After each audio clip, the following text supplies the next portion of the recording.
Bonjour à tous les amis, j'espère que vous allez bien. Donc je vous fais une petite vidéo, comme toujours, donc une vidéo exercice.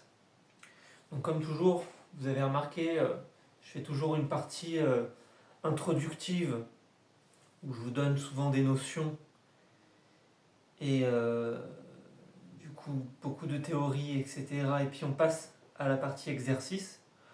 Donc on va faire le même schéma. Donc aujourd'hui on va parler du principe, si tu veux, de dissociation, avec des exercices forcément de dissociation. Donc je vais commencer cette introduction en rappelant tout simplement que la cause des suicides en France et dans le monde, statistiquement à 50%, c'est les ruptures amoureuses.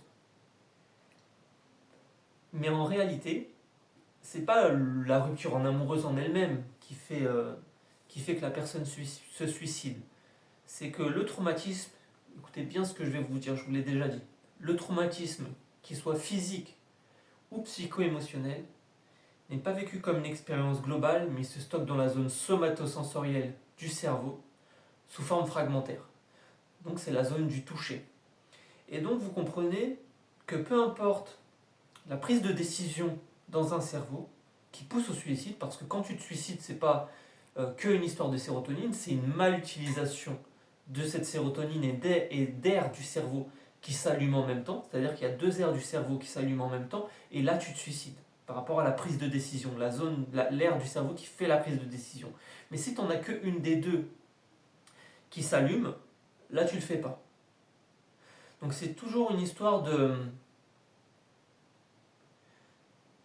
Quand il y a une stratégie de défense, ou une stratégie de survie, une réponse immunitaire donc, vous me comprenez, la réponse elle est toujours globale. Parce que les cellules, elles sont toutes connectées les unes les autres, de la tête aux pieds. Elles font ce qu'on appelle, ce que je vous l'ai déjà dit, cette notion du cross-talk. Les cellules, elles parlent tout le temps entre elles, de manière proche et à distance. Et de manière endocrine. Il y a une transmission endocrine au niveau hormonal. De la même manière, les neurones, ils parlent tout près les uns des autres. Ils font ce qu'on appelle de la convergence. Ils parlent à distance les uns des autres. Ils font de la divergence. Et ils arrivent même à s'auto-corriger. Et donc, ce système d'apprentissage au niveau neuronal, c'est la collatérale récurrente, au niveau du code neuronal. Et ce code neuronal, comme je vous l'ai dit, il est basé sur la fréquence, la séquence, ou de manière multiplexée, c'est-à-dire les deux en même temps, c'est-à-dire la quantité et la temporalité. Et donc vous voyez qu'on est sur un souci, comme toujours, temps, espace, quelle est la situation dans laquelle je trouve, suivant les informations que j'ai, quelle est ma réalité perçue, proprioception, excitation du corps par rapport à lui-même, et la réponse immunitaire, elle est toujours globale. Toutes les cellules, elles parlent entre elles, donc ça fait comme une hypothèse, donc il y a vraiment une mémoire cellulaire, le cerveau s'occupe de la mémoire bien sûr, par rapport à l'hippocampe qui fait la liaison de tous les souvenirs, mais quoi qu'il en soit, c'est toujours une réponse cellulaire qui est globale. Et donc, de la même manière, on est sur une histoire de mouvement et de motilité. Motilité cutanée, motilité intestinale, motilité cellulaire. La cellule, elle bouge, elle marche, elle a un pied, le lamellipode, d'accord, la peau, elle bouge, etc. Tout doit bouger. Et on voit que quand il y a une réponse immunitaire qui est défaillante, on a un souci forcément de mouvement. Tout est une histoire de mouvement, quelle que soit la pathologie. C'est ça qu'il faut comprendre. Le cancer, c'est un problème de mouvement. Les maladies, sans aucune exception, c'est un souci de mouvement. Et je parle bien sûr de mouvement cellulaire, de transmission cellulaire, de perméabilité sélective, etc., etc. Et donc, vous comprenez que quand il y a un trauma, il y a une rupture de lien fonctionnel entre le cerveau et le muscle. D'accord? Parce que la douleur, elle est corrélée à une émotion négative. Rappelez-vous ce que je vous ai dit sur le cerveau. Le système nerveux, le cerveau, c'est un système heuristique. Il fait des hypothèses et il teste. Quelle est la meilleure probabilité suivant mon expérience. Donc un souvenir est une construction. Comme je vous l'ai dit, c'est les mêmes aires du cerveau qui imaginent le futur, qui évoquent le passé. C'est les mêmes aires cérébrales. Passé-futur, c'est la même chose pour un cerveau. On pense le futur avec des souvenirs anticipés. Quand vous allez comprendre ça, vous allez comprendre beaucoup de choses. Et donc quand on parle de mouvement, de douleur, vous avez le cerveau qui a merdé, mais aussi le muscle. Et donc vous êtes sur un souci neuromoteur, la commande neuromotrice. Et donc vous comprenez que quand je subis une expérience corrélée à une émotion négative trop longue, il y a une sorte de... Je suis figé, aussi bien sur le plan musculaire que cérébral, c'est la même chose, et hormonal, c'est la même chose. Je vais me tétaniser, je vais me mettre en off. Et donc vous avez une sensibilisation centrale au niveau du cerveau. C'est-à-dire que vous comprenez que le traumatisme, l'exposition au stress de manière prolongée, c'est néfaste, ça me désadapte. Alors que le stress répété, il n'est pas négatif, il fait que je m'adapte et au contraire, j'augmente ma résistance. Donc c'est le stress qui désadapte et c'est le stress qui adapte. Retenez bien ça.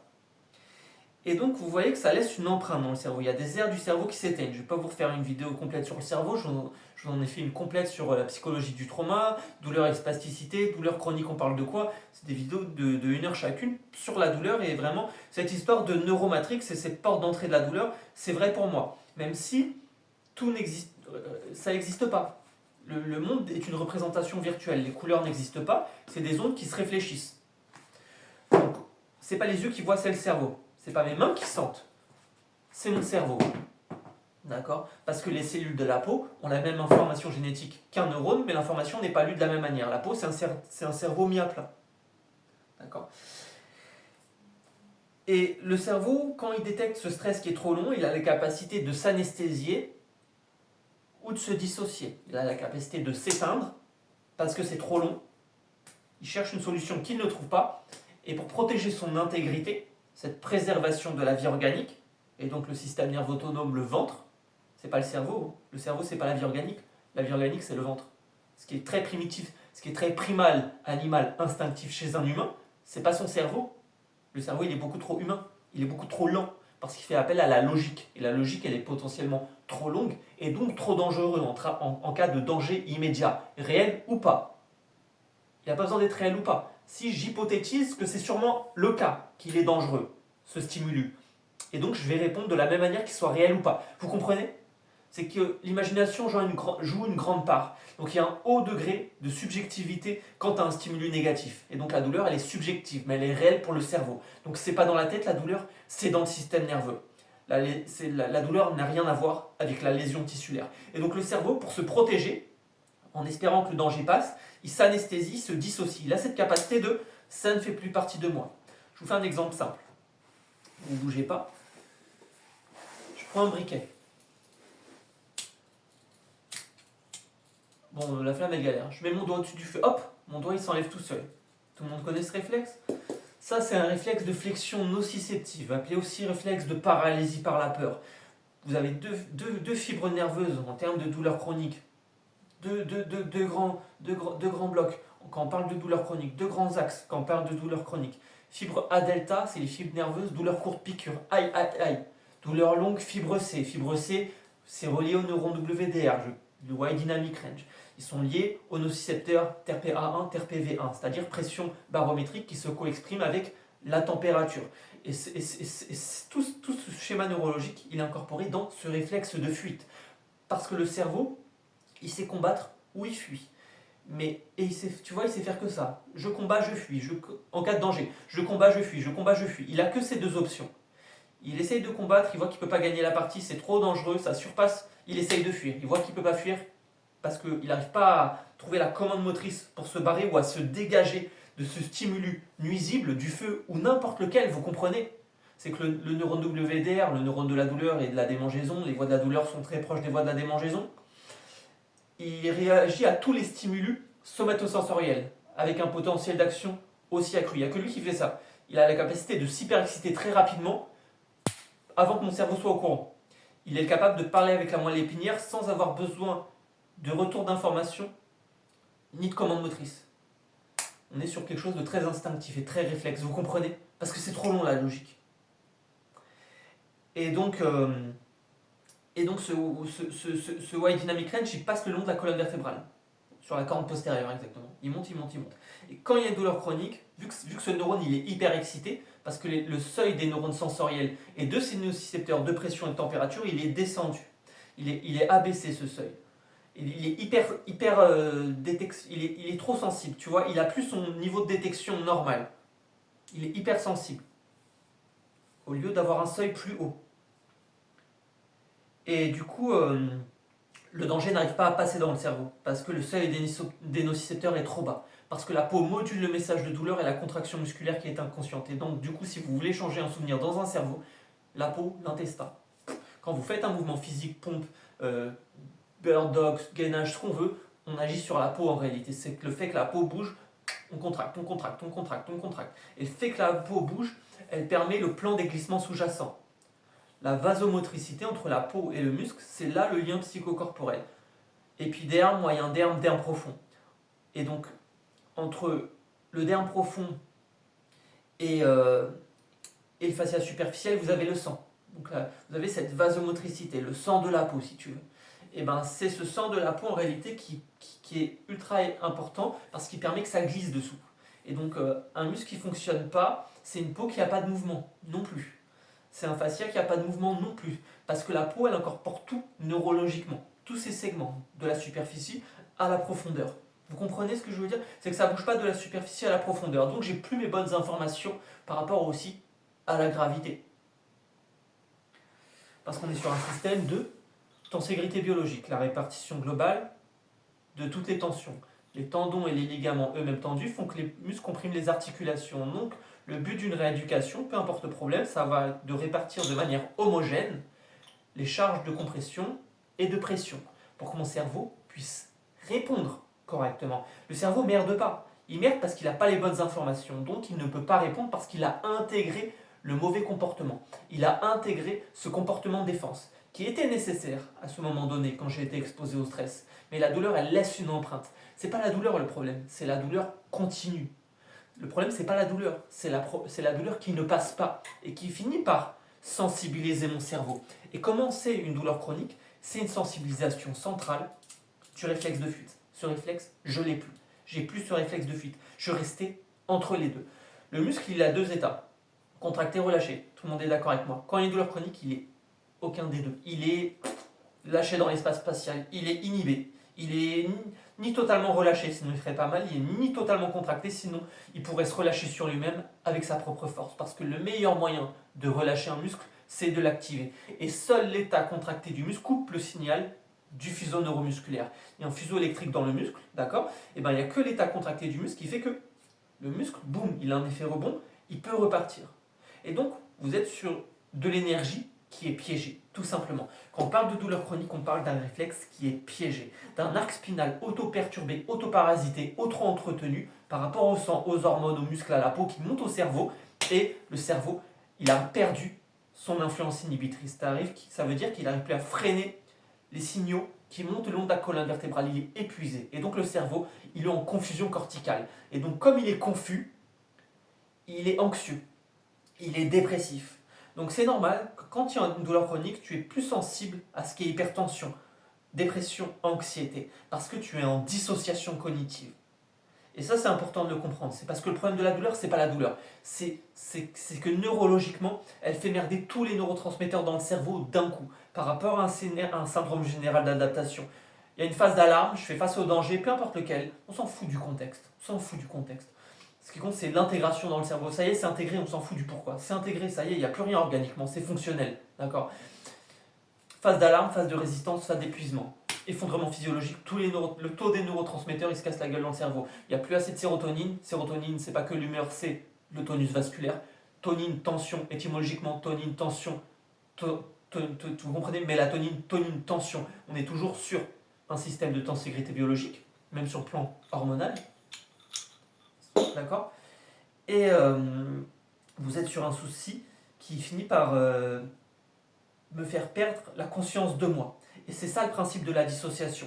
Vous comprenez? Comme l'écrivain. Quand je prends un animal et je le mets en immobilisation forcée, l'animal, je l'empêche de bouger. Et donc ça le stresse. Il se tétanise. Si un humain, il fait tout le temps les mêmes mouvements, il répète les mêmes mouvements, peu importe, dès que je stresse, je fais une contraction trop longue et donc je finis par ne plus oxygéner ma fibre correctement, je ne fais plus le bon turnover des fibres musculaires, contracter, relâcher, je ne fais plus respirer mes cellules, je fais plus circuler mon débit de sang, et donc j'accumule de l'acide. Et donc vous comprenez que, analogie bref, je prends un chat, je le mets en mort cérébrale, le chat il est plus là, je viens, je force le genou du chat à se plier, le genou du chat il résiste, il résiste, il résiste, mais quand c'est trop long, il se plie comme une lame de canif et il n'y a pas de retour, et là vous êtes toujours sur un réflexe d'inhibition autogénique qui trouve sa source dans le tendon, d'accord, réflexe myotatique inversé, et en fait vous êtes sur une déséquilibration au niveau du couple de force. Et donc vous comprenez, c'est une résistance à la flexion le problème. C'est que les muscles antigravitaires, c'est eux qui combattent la gravité. Et donc ils se fatiguent beaucoup plus facilement. Ils sont beaucoup moins endurants. Et donc les muscles antigravitaires chez l'humain, bah, c'est le dos. C'est le dos, c'est les antagonistes. C'est le dos, c'est les fessiers, etc. C'est eux qui combattent la gravité. Et donc du coup, et en plus on est sur deux pattes, on est sur deux pieds. Donc on a moins cette capacité de répartition de tension qu'un mammifère en quadrupédie par rapport à la gravité. Donc c'est pour ça que les humains, notre bipédie, on peut voir les prédateurs au loin, mais à contrario, on va le payer parce que la gravité, on la prend plein fouet dans la gueule. Donc il y a toujours une histoire de compromis dans la nature. Quand on parle de nature, on parle de survie, il y a toujours des compromis dans les stratégies de survie. La bipédie, c'est un compromis. On voit les prédateurs au loin, mais on n'a pas de griffes, on n'a pas de dents. Et la gravité, on est plus fragile, ça nous demande plus d'efforts de rester debout qu'un animal à quatre pattes, évidemment. Et donc on va le payer aussi en souplesse, cette bipédie. On va la payer en souplesse. On voit qu'on n'est pas souple comme un chat ou un guépard. Alors que le guépard, je le disais dans ma dernière vidéo, il fait 112 km/h. C'est le mammifère terrestre le plus rapide de la Terre. Le guépard s'étire, il est souple. Le chat, je disais, le record du monde d'un chat que je jette d'un toit, c'est 147 mètres. Le chat, il s'étire, il est souple. D'accord. Et donc, vous comprenez que le cerveau, il a dissocié. Ça veut dire que je suis un écrivain ou n'importe quoi, j'écris comme ça. Et ben, à force de faire ce mouvement, ma main, elle tétanise. Crampe de l'écrivain, crampe du musicien. Dès que je fais un mouvement prolongé, je finis par faire merder mon circuit électrique dans mon cerveau. Et l'acidité musculaire. Parce qu'il y a un souci de variation. Le souci, c'est pas le mouvement, le faux mouvement n'existe pas. J'ai fait un faux mouvement, ta gueule, c'est un manque de variation. L'humain, il peut faire tous les mouvements, il n'y a aucun souci. Il n'y a aucun souci, on est relativement mobile. Mais le souci, c'est qu'à force de faire les mêmes mouvements prolongés, sans oxygénation, et donc parce qu'il n'y a pas de variation, je vais renforcer une chaîne musculaire, une chaîne myofaciale, muscle plus fascia, au détriment d'une autre. Et donc, mon cerveau, vu qu'il ne veut pas avoir mal, parce qu'il cherche toujours la posture la plus économique possible, avoir mal, ça bouffe de l'énergie, il va chercher en attendant que le souci passe, mais vu que le souci il est intégré, ça a été intégré, et ben, le mauvais schéma moteur mis en place par cette stratégie d'évitement de la douleur devient le nouveau schéma moteur. Et le souci, c'est que la douleur, c'est un accélérateur d'apprentissage. Vous vous rappelez ce que je vous ai dit par rapport aux neurones collatérales récurrentes? Donc la collatérale récurrente, c'est hop, j'ai mal, hop, je me corrige. J'ai mal, je me corrige. Donc la douleur, elle fait que j'apprends beaucoup plus vite. Pas comme il faudrait, en tout cas, mais j'apprends quand même. Et le souci, c'est que quand tu fais une rééducation physique, tu n'as pas cette douleur qui fait du renforcement positif. Vous voyez ce que je veux dire? C'est que quand quand je fais une expérience, j'ai une expérience de vie, un mouvement, j'expérimente dans la vie, je vois, j'entends, je sens. Il y a toujours une corrélation, il y a toujours une charge émotionnelle dans une expérience vivante. Et cette charge émotionnelle, plus elle est intense, positivement ou négativement, plus je vais la retenir et plus elle va impacter ma mémoire.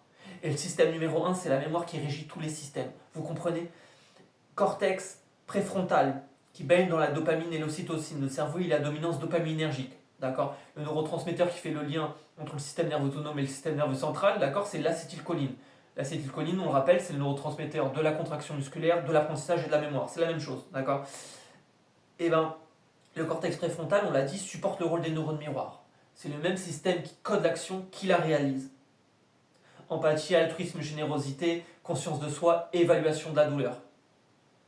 Température, pression au niveau de la peau, température au niveau de la peau, pression au niveau de la peau, douleur, etc. au niveau de la peau, mais que l'évaluation. Et le cortex, en temps normal, il se connecte à l'hippocampe, qui fait la liaison de tous les souvenirs, mais je l'ai aussi dit, c'est la mémoire de la spatialisation et du déplacement. Douleur chronique, ça ne se parle plus. Et donc le cerveau n'arrive plus à recruter de nouveaux circuits neurologiques, et donc L'apprentissage est impossible. Quand on parle de douleur chronique, de réflexe de retrait, de fuite qui a merdé, on parle d'apprentissage émotionnel.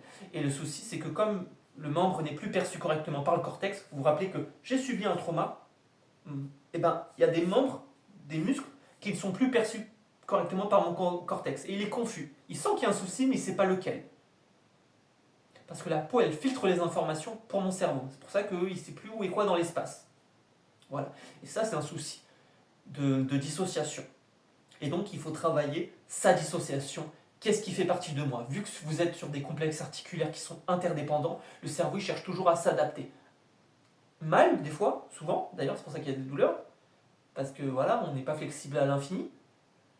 Mais en tout cas, on peut, mais on a besoin des bonnes informations pour réécrire le schéma moteur. Vous comprenez? Voilà.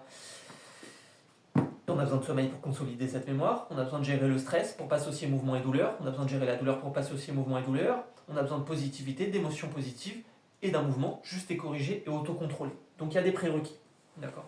Donc je vais vous montrer des exercices de dissociation qui sont des prérequis. D'accord. Donc j'espère que c'était intéressant pour vous. Mais aucun schéma moteur n'est fiché dans le temps. Donc restez positif. Vous comptez 1 mois et demi, 2 mois, le temps d'un ancrage cortical pour voir si ça marche ou ça marche pas. Le plus difficile, c'est de retrouver cette sensation du mouvement. C'est pas le renforcement bête et méchant. Il faut trouver cette sensation du mouvement par rapport au tableau clinique, au schéma moteur compensatoire pathogène qui a été mis en place. Il faut le corriger. Relâcher là où c'est trop engagé et renforcer là où c'est affaibli. Là où c'est inhibé de manière affaiblie, il faut le renforcer. Là où c'est inhibé de manière hypertendue, hypertonique, hyperréactif, il faut le relâcher.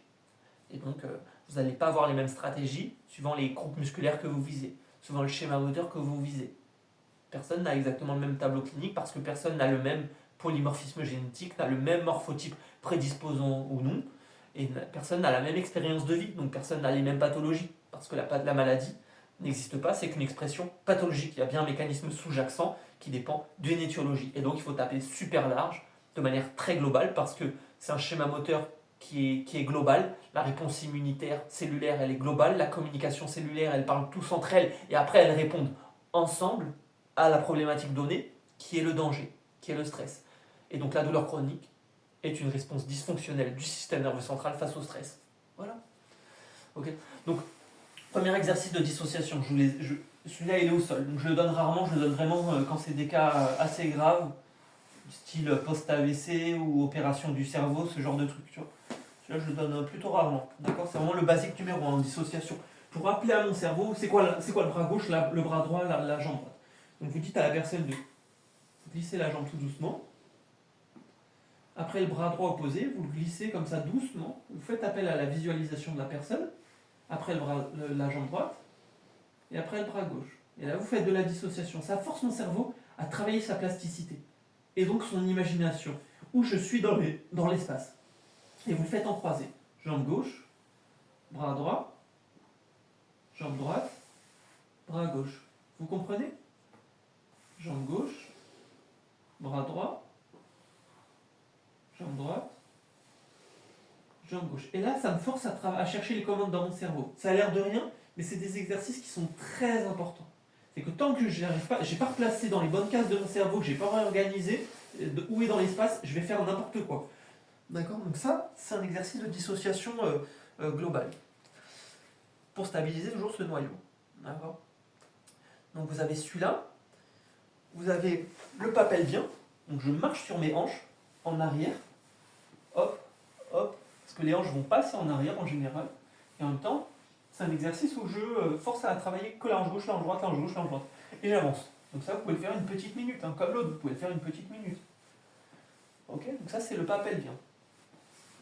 En arrière, en avant, je marche sur mes hanches. Je vous l'avais déjà montré, mais il est vraiment intéressant. Hop, hop, hop, hop, hop, hop. C'est que les hanches qui travaillent. Donc ça, c'est encore une fois un exercice de dissociation lombo-pelvifémorale. Hanche, pelvis, rachis lombaire. D'accord? Ok? Je vais vous montrer. Vous prenez 2 disques glissants ou des torchons. Ok? Peu importe. Vous mettez votre disque ici. Et tout simplement, là, je travaille aussi ma dissociation.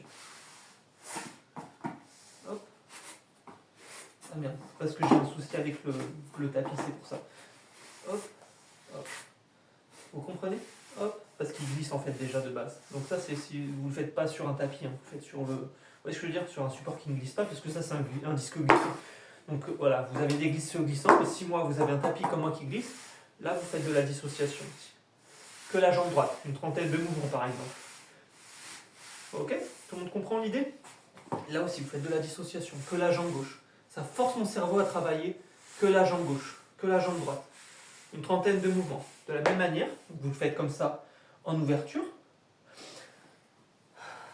Ok? Et vous le faites comme ceci aussi. Vous alternez. Donc ça, c'est mountain climber par exemple. Bon, je le fais doux, hein, parce qu'il y en a qui font assez brutalement, tac, tac, avec des sauts.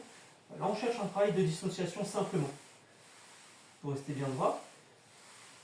Ok, et là, vous faites travailler votre dissociation. C'est des exercices qui sont très importants, les amis. Ok, donc ça, c'est encore de la dissociation lombo-pelvie-fémorale. Ok, je vais vous montrer un exercice que je donne quasiment systématiquement. De la reprise de conscience de l'ordre lombaire. Vous vous allongez. Vous cambrez, vous décambrez. Que le bas du dos. Je cambre, je décambre, je cambre, je décambre. Pour rappeler à mon cerveau, le bas du dos, il est ici. Donc celui-là, il est essentiel. Je le donne quasiment systématiquement. Pendant minimum 1 mois et demi, 2 mois. Pour apprendre à la personne, avec son cerveau, à retrouver le bas du dos. Pour ne pas aller chercher la jambe droite ou la jambe gauche. La hanche gauche ou la jambe droite. Parce que c'est connecté, ce bloc. Hop, hop, hop, hop. Une trentaine de mouvements. Que les épaules, vous pouvez faire. Hop, j'ouvre. Hop, hop, hop, hop, hop, hop, hop, hop. D'accord? Vous remodelez un peu. Prenez un rouleau de massage, vous le mettez sous votre cou.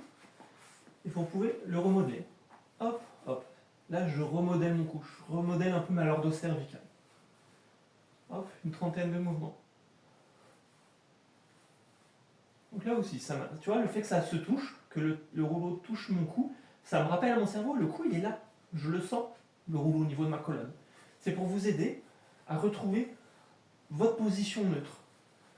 Pour remettre un peu de courbe physiologique dans votre dos. D'accord?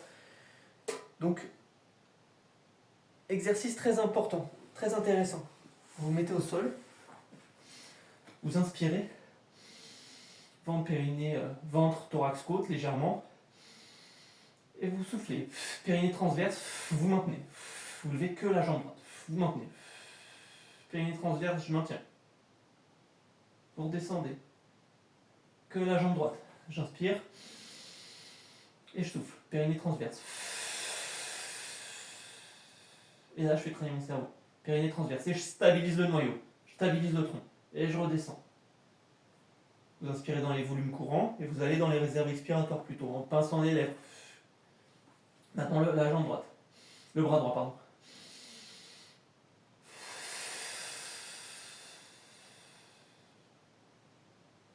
Et vous redescendez. Le bras gauche.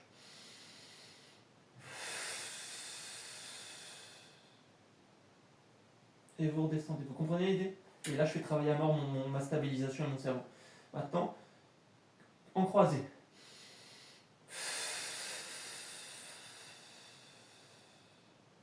Donc là, c'est plus dur. J'augmente la contrainte, vous comprenez? Vous commencez par faire un seul membre par un seul membre, comme ça fait moins de pression et de compression discale dans votre dos qu'un seul des membres, comme ça vous avez moins de pression dans le dos. Et une fois que vous voyez dans 1 mois et demi, 2 mois si ça va mieux, vous faites en croisé.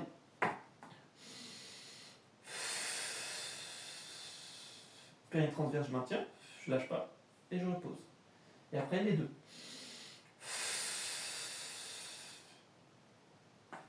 J'ai mal au dos, c'est pour ça que je le fais pas. Mais vous comprenez, que le haut par exemple.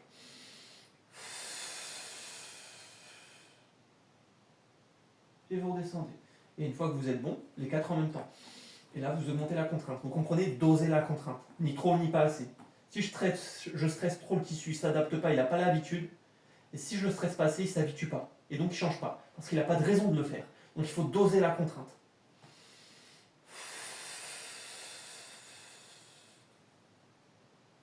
Ok? Vous comprenez l'idée? Très intéressant ça. Dans le même genre, prenez 2 briques. Je vous l'ai montré celui-là déjà dans la vidéo gainage, que je vous invite à regarder, qui est complète, sur le gainage et position neutre. C'est des vidéos C'est des concepts normalement que vos kinés sont censés vous apprendre, hein, je vous rappelle. Hein. D'accord? Ça, c'est de la kinésithérapie pure et dure en fait. Hein. Ok? Donc, vous mettez 2 briques sur le dos, et là, vous appuyez contre le sol. Contractez, relâchez. Contraction sans mouvement. Pour vous aider, ça demande moins d'effort. Une contraction sans mouvement pour mon cerveau pour trouver le chemin. Je ne vais pas faire un mouvement dynamique, construit, etc. Je mets le membre en résistance, et en plus, c'est antidouleur. J'inspire, périnée transverse. Je maintiens, mes 2 jambes, ils s'appuient. Et là, vous faites un gainage en douceur.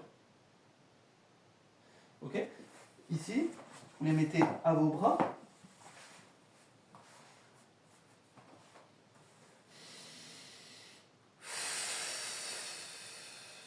Là, j'appuie avec mes bras, tout en maintenant périnée transverse. Ok? Et en croisé. Vous comprenez?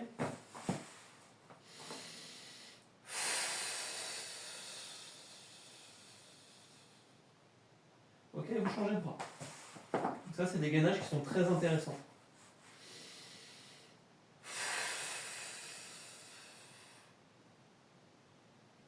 D'accord? Et on croise.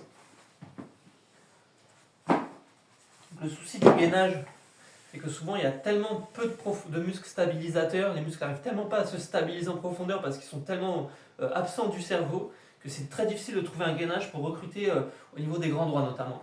Donc je vais vous montrer un petit exercice de planche modifié. Vous mettez juste sur les genoux. Comme ça. Et donc vous restez au sol, vous inspirez. Périnée transverse. Et là vous faites votre gainage sur les genoux. Comme ça fait moins de pression sur votre dos qu'une planche normale. Donc c'est une petite planche modifiée qui est très intéressante. Sur les genoux. D'accord? Et aussi sur le côté. Vous vous rappelez, je vous ai montré des gainages comme ça sur les côtés. C'est un peu trop violent pour certaines personnes. Et parce qu'il y a un souci au niveau discal, tu comprends? Il y a trop de compression au niveau discal. Les muscles profonds stabilisateurs, ils ne stabilisent plus rien. Ils ne sont plus là, dans mon cerveau. Donc je cherche les retrouver. J'inspire, périnée transverse. Et je maintiens, tout simplement. Je fais les 2 côtés. 30 secondes 2 fois. Vous commencez 30 secondes une fois. Vous commencez 10 secondes. Si ça va, vous faites 20 secondes. Ça va, 30 secondes. Et vous augmentez les séries. Une série, 2 séries, 5 séries, etc. Dosez la contrainte. Ok? Donc, vous pouvez le faire comme ça, en latéral. Et vous pouvez faire aussi, je vais vous montrer. Et donc, je vais vous montrer le transverse et le périnée. Donc, tu as des gens qui lancent les gens qui. Tu as des gens qui sont starters du périnée, tu as des gens qui sont starters du transverse. Tu as des gens, c'est le transverse qui lance le périnée, tu as des gens, c'est le périnée qui lance le transverse. Dans tous les cas, il faut travailler les 2 en même temps pour avoir l'ajustement postural anticipateur. D'accord? Donc, si vraiment vous avez des gens qui ne le perçoivent pas, ou si c'est difficile pour vous de le sentir, vous mettez au sol comme ça, vous inspirez, vous essayez de souffler, de sentir que le périnée. Vous faites par exemple 3 ou 5 respirations que le périnée. 3 ou 5 respirations que le transverse. Et vous cherchez à décoller votre ventre du sol. Et le sol sert à vous rappeler que vous devez décoller le ventre pour engager le transverse. Une fois que c'est bon, là vous lavez. Périnée transverse, et là vous lavez. Pareil au niveau de la respiration tridimensionnelle. Je vous rappelle, vous êtes censé respirer par le ventre, le thorax et les côtes. Donc n'hésitez pas à toucher le membre que vous cherchez à recruter. Par exemple, je veux mobiliser que le thorax, j'inspire. Que le thorax, 5 respirations. Je veux le ventre, je mets mes mains sur mon ventre, j'inspire. Que le ventre seul. Vous voyez, ça m'apprend à mon cerveau à trouver les endroits. Et après, que les côtes. Je mets mes mains sur les côtes, je cherche les côtes de derrière, les côtes postérieures, j'inspire. Je les travaille séparément, et puis je les travaille ensemble. Et une fois que je l'ai, je fais ma respiration tridimensionnelle.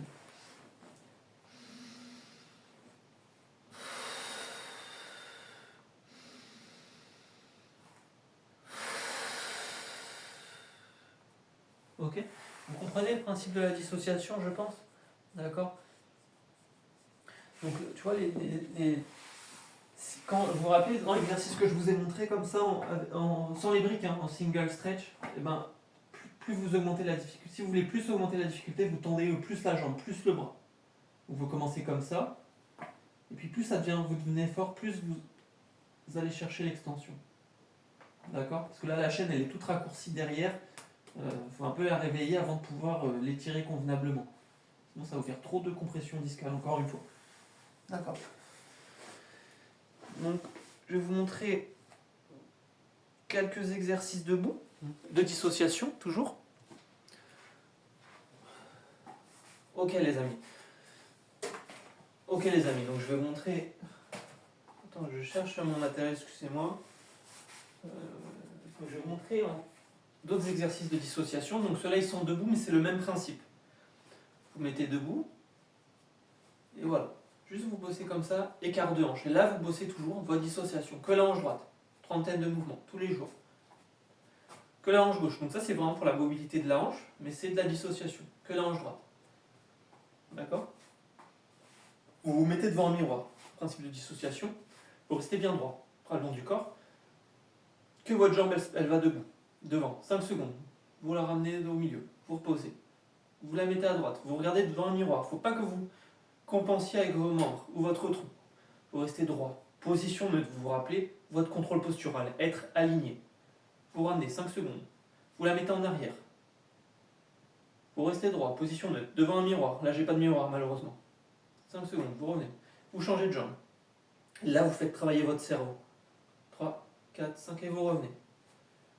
1, 2, 3. Là, vous forcez votre cerveau à trouver l'équilibre et donc à chercher les muscles profonds, à se stabiliser. Et en même temps, vous dissociez votre hanche gauche, votre hanche droite, etc. Par rapport à votre cerveau et votre bas du dos. Que le bas du dos ne cherche pas toujours à être une hanche et à se faire embarquer lors de la marche, comme je vous disais.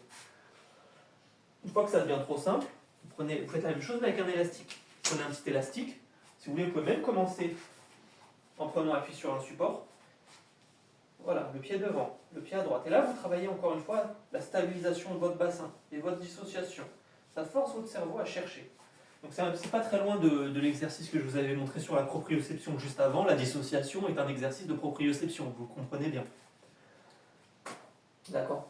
De la même manière, vous vous mettez debout, toujours avec votre disque, ou pas, parce que moi j'ai un tapis qui glisse. Bon. Et là pareil, donc c'est un peu comme l'autre, mais là, essayez plus de descendre. Et là, vous faites encore une fois votre dissociation.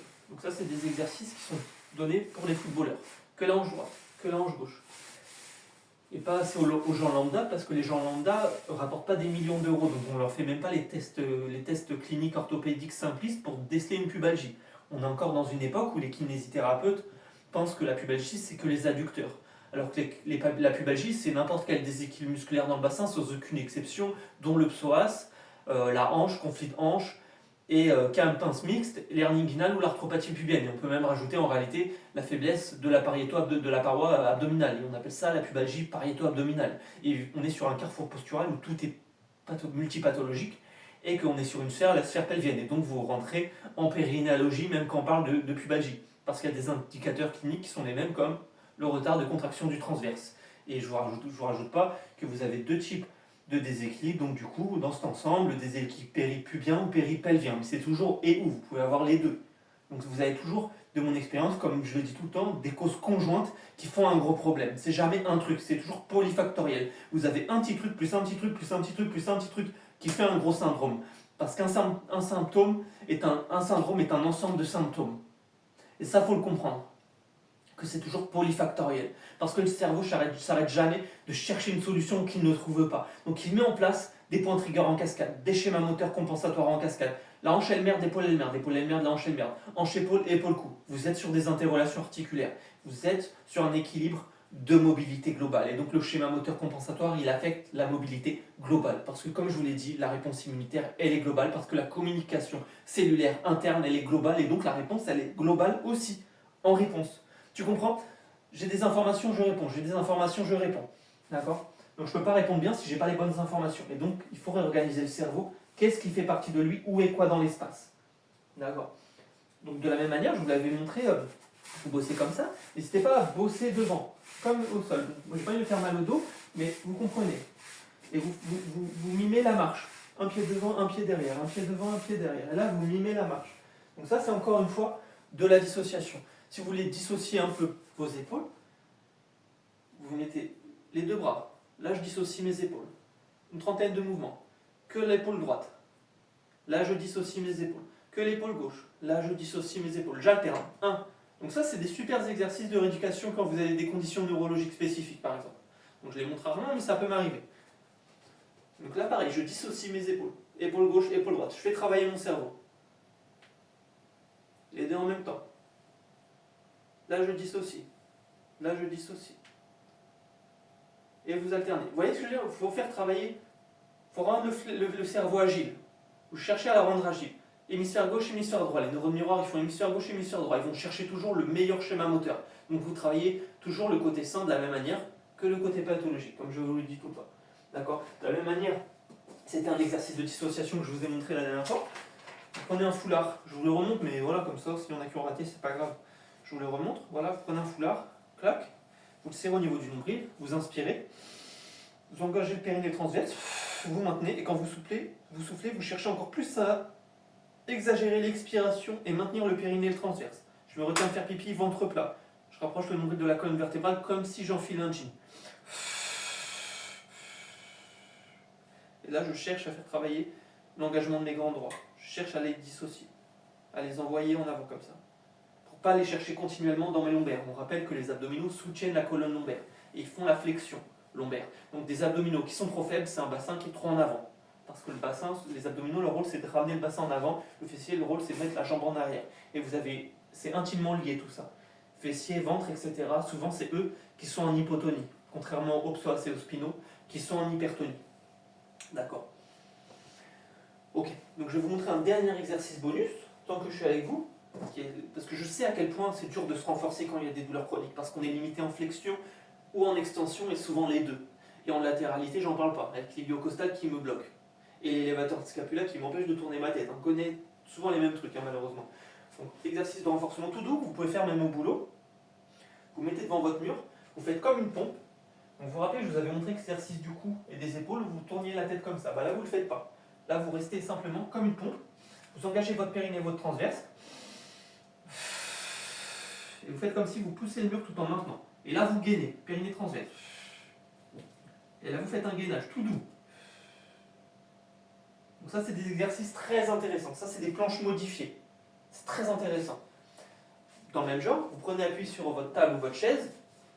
Et pareil, vous restez bien droit. Périnée transverse. Et là, vous gainez. En prenant appui. Et en restant bien droit.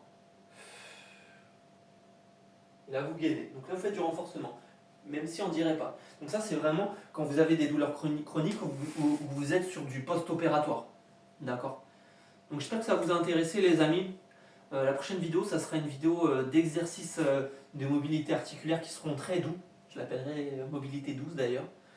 Et après, je ferai une petite pause parce que j'ai quelque chose à faire ce mois-ci.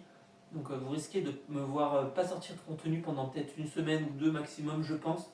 Donc vous inquiétez pas, parce que j'ai quelque chose à faire pour mon taf là. Et je dois bosser un truc en fait. Et je serai de retour après avec des nouvelles vidéos. Et en attendant, vous pouvez toujours me consulter dans la vraie vie. Donc vous pouvez toujours m'envoyer un message, ou m'appeler directement, ou m'envoyer un SMS, ou même un mail. Hein.